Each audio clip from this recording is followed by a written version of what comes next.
So yun nga guys, at panalong muli ang ating Gilas Pilipinas men sa kanilang ikalawa at huling tune-up game bago sumabak sa pagsisimula ng 2025 FIBA Asia Cup. Ayon sa post ng Samahang Basketball ng Pilipinas ay lamang ng 11 sa halftime ang Gilas, 40-29, at pagkatapos ng third ay naibaba ng bahagya ng Jordan ang kalamangan sa 8, 55-47. Pero sa huli ay nakuha ng Gilas ang back-to-back wins nila sa kanilang mga tune-up games sa score na 75 para sa Gilas at 61 naman para sa Jordan. Ayon sa mga reports ay ang disiplina nila sa depensa ang malaking factor sa panalo ng Pilipinas kontra Jordan. Kahit na nga hindi si RHJ ang naturalized player ng Jordan ay na-dominate ng Gilas ang fourth period fueled by their defense. Kahit na iniinda pa ni Calvin Naftana ang kanyang ankle injury ay nakapagbuslo siya ng mga clutch threes late in the game. Sina Kevin Campbell, Scottie Thompson at Dwight Rams naman ay nakapag-convert ng timely baskets, helping Gilas maintain the lead at eventually winning by 14 points.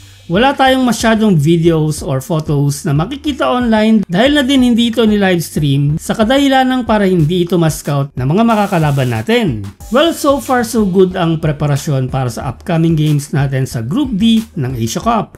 Malaki ang gagampanang role ng Final 12 roster ni Coach Tim Cone kung gusto nating mahigitan ang dismal showing natin sa nakaraang Asia Cup. Mananatiling number 1 option natin sa scoring si Justin Brownlee, samantalang sa pagkawala ni Kai Sotto ay si Junmar ang magiging primary anchor natin inside the paint. At dahil nga isa siya sa mga veterano ng team ay mahalaga ang leadership na maibibigay niya sa team. Magiging backup niya ang isa rin nating veteran big na si Japet Aguilar. Isa rin sa mga veterano ng team ay ang two-way wing natin in Dwight Ramos. Being a reliable shooter and slasher ay magiging option din natin siya sa scoring as shown in the game against Macau and Jordan. Aasahan din ng Gilas ang rebounding at pagtitimon ni Scottie Thompson, samantalang si KQ at Calvin Naftana ay ang ating mga stretch forwards na may abilidad na tumira sa labas. Malaking role din ang gagampanan nila Chris Newsome at CJ Perez.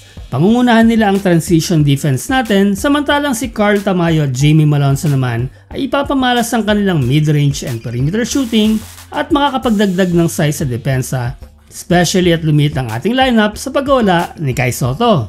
Lastly, pupunan ni AJ Adu ang nabakanting pwesto ni Kai, and sa ipinamalas niya kontra Macau ay sa tingin ng marami ay nag-step up ito offensively and defensively.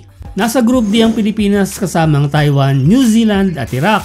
Sa huli nating tapatan kontra Taiwan ay tinalo nga nila tayo, kaya naman magiging maganda ang bakbakan sa unang laban ng Gilas on August 6 at masusubukan ng ating perimeter defense dahil sa sharp shooting guards na meron sila sa kanilang lineup. Sa ikalawang laro natin the next day kontra New Zealand ay kailangan ng disiplina at physicality ng Gilas kung gusto nating maulit ang panalo natin sa kanila noong Asia Cup qualifiers last year.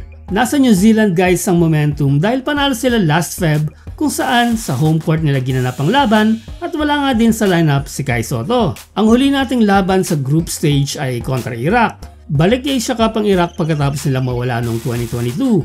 Historically ay kaya natin ang Iraq pero kailangan pa rin tayong mag-focus dahil nasa lineup nila si DeMario Mayfield na isang scoring threat. Kung makukuha natin ang first place sa ating grupo, ay diretso na agad tayo sa quarterfinals sa August 14.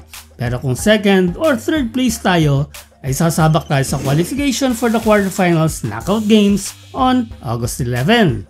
At kung makakalusot tayo sa quarterfinals ay lalaban tayo sa semifinals on August 16. Then if papalarin pa, ay sasabak naman tayo sa finals or gold medal game on August 17. Ito rin ang araw guys ng bronze medal game.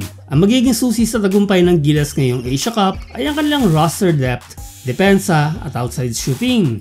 At dahil nga wala si Kai Sotto ay kailangan mag-step up big time ng ating mga bigs, especially Junmar and AJ Adu. Maaring anytime now ay ilalabas na ng FIBA ang second and final power ranking at posibleng umangat dito ang Pilipinas dahil sa kanilang back-to-back wins sa kanilang mga tune-up games.